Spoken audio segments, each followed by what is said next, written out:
Hello. So in this video, we're going to talk about the Bozz Chronicles, written by David Michelinie and primarily illustrated by Brett Blevins, except for Book 4, which was illustrated by John Ridgway. So, the Bozz Chronicles, this, by the way, this is a collected edition published by Dover. So this is all 6 issues of the Bozz Chronicles. It is a sort of E.T. in a steampunk-y Sherlock Holmes universe. So, we have Bozz, this alien, who crash lands in Victorian London. He recognizes pretty immediately that with the levels of technology available in Victorian Britain, he cannot repair his ship, he cannot construct a radio to contact his people, to come get him, nothing. He is stranded, he is an outsider, he is alone, and he falls into despair. He attempts to kill himself repeatedly, but his initial attempt is stopped by Mandy Flynn. She is a prostitute who gets out of prostitution by forming a Sherlock Holmes-style detective agency with Bozz, who is very smart, has a ton of sort of telekinetic abilities to sort of withstand various forces that would disable a human, etc., etc. But because he is bored and suicidal, she recognizes that giving his mind problems to work on will help to keep him alive. And this is... So, Mandy's motives are complicated, and I'm not criticizing her when I say this. There's a very self-serving component to her desire to be in this detective agency. One is that it's probably better than being a prostitute. She seems to think so at any rate, and I think that's probably a reasonable read of the situation, having never been a Victorian prostitute. So she wants to do this type of work rather than sex work. She also seems to have a crush on Bozz, which he does not really reciprocate. He doesn't even seem to understand that that's what's going on. I mean, totally fine, fair play. He's an alien, whatever. He's got his own sort of way of looking at the world, and he often doesn't understand what's going on around him. But at the same time, she genuinely does seem to be concerned that he will end his life, and she is driven in a non-negligible way to try and keep her friend alive. So she is frequently the one who goes out and gets them cases, and they work on sort of supernatural or bizarre type stuff. And then they're joined by Salem Hawkshaw, who is a Texas expat. He does, on occasion, use guns, but he is primarily a pugilist. He is a very, very good bare-knuckles fighter. And he is essentially the muscle for this detective agency. He is also the cook for the detective agency, which Mandy is not a fan of because everything that he makes is extremely spicy. And while that might fly in 19th century Texas, the British, in the Victorian era, were not necessarily known for their love of spicy foods, although curry was starting to make inroads. Hawkshaw has a very serious crush on Mandy, which she does not really reciprocate. So there is a sort of odd love triangle element going on, with one side open because Bozz doesn't have a crush on anybody. But Mandy is interested in Bozz. Salem is interested in Mandy. So that's the basic sort of framework of the world that they enter, or of the characters that we're encountering here.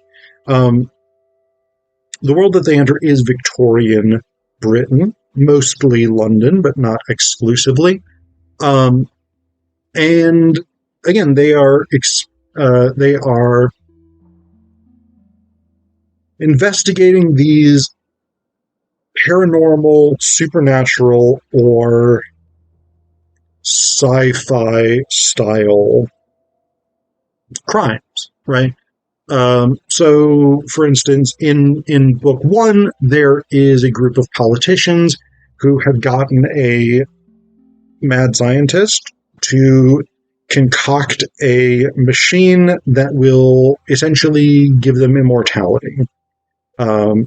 They can be brought back to life repeatedly after dying, with the objective being that they can remain alive, they can retain political power, and they can always ensure that Britain is socially set up so that it benefits them, the wealthy, at the expense of the poor. They also deal with a mad scientist who is basically killing people by transporting them through time. His objective is not to kill people as such. His objective is time travel, but sending people backwards, or sending people forward in time, sort of displaces someone from the future, including Jimmy Hoffa, into the Victorian age, and people always die during the trip. So they have to deal with that. There's a situation in which a country squire in the village that Mandy grew up in, or maybe she didn't grow up there, but her father lives there. Her estranged father lives there. But the country squire is bringing demons into the world, basically by painting them. He has made a deal with the devil that the town will flourish in exchange for painting these demons that then get brought into the world. The end of that one actually really kind of bothered me, because the way that they deal with it. Let me see if I can find this. I know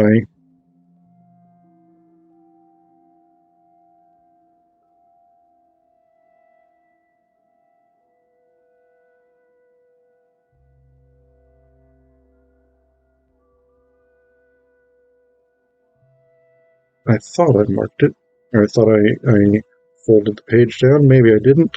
Oh, yes, here it is. Okay, it's later in the book than I thought it was. That's why. So, what they figure is that they can stop the demons, especially this sort of devil figure, from getting into the world if they just burn the painting.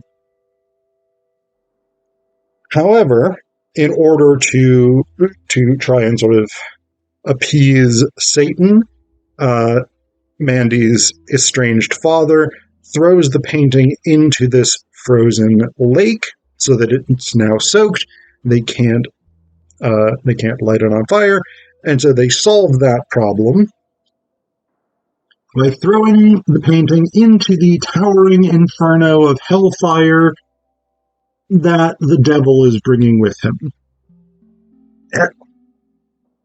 The idea that you are going to destroy this hell painting by throwing it into hellfire, I don't think that's right. I don't think it makes that much sense. It seems like if there's one fire that is not going to burn the hell painting, it's going to be hellfire. That being said, that's a minor qualm. But basically, so this is the basic storyline, right? Is they're going through these different supernatural, paranormal, sci-fi type cases, and they are investigating them, they are solving them, they are stopping the cataclysmic results of what these various villains are doing, right?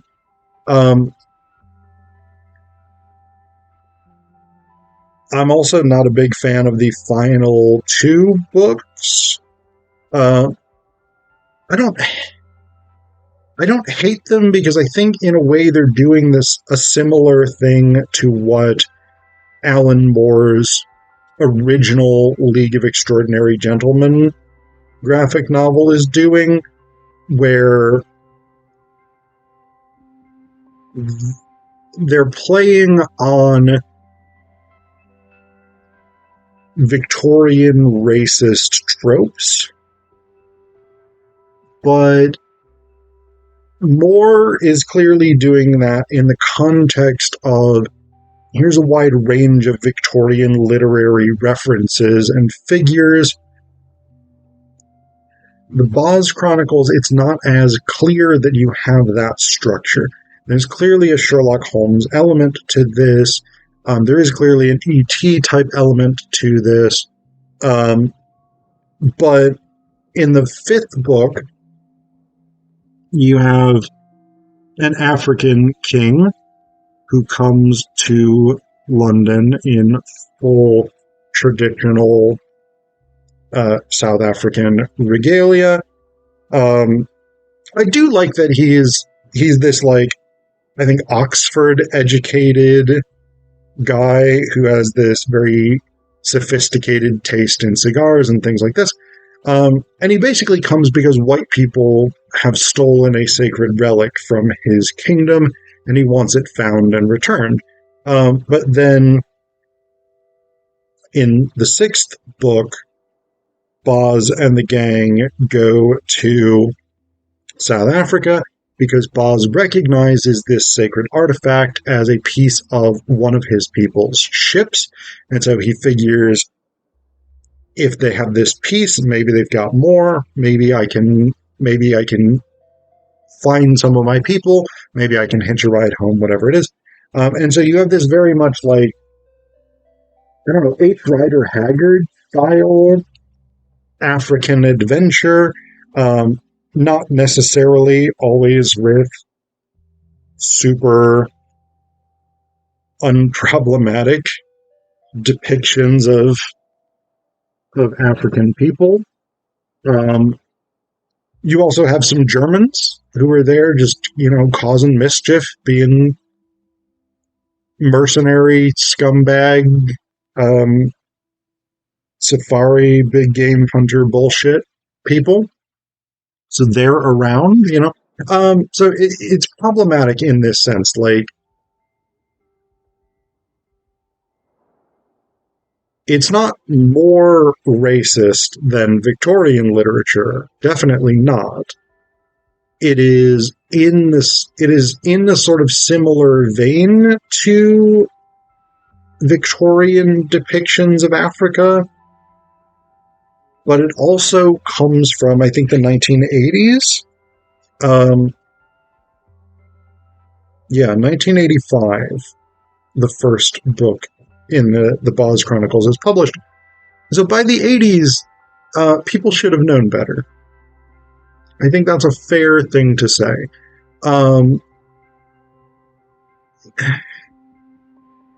It's problematic. But, overall, I still like it. The other thing I want to mention with this, this is the thing I've noticed, because I prefer when I get things like graphic novels, serialized comic books, things like that, I prefer to get a full thing of them. I would rather have an omnibus edition than anything else. And one of the things that I've noticed with these sort of omnibus versions, these collected editions, is they seem to love prefatory material. So this book has a foreword by Brandon Graham, then an introduction by David Michelinie, then introduction by Brett Blevins. And then finally, from there, we get to the first book. But wait, there's more.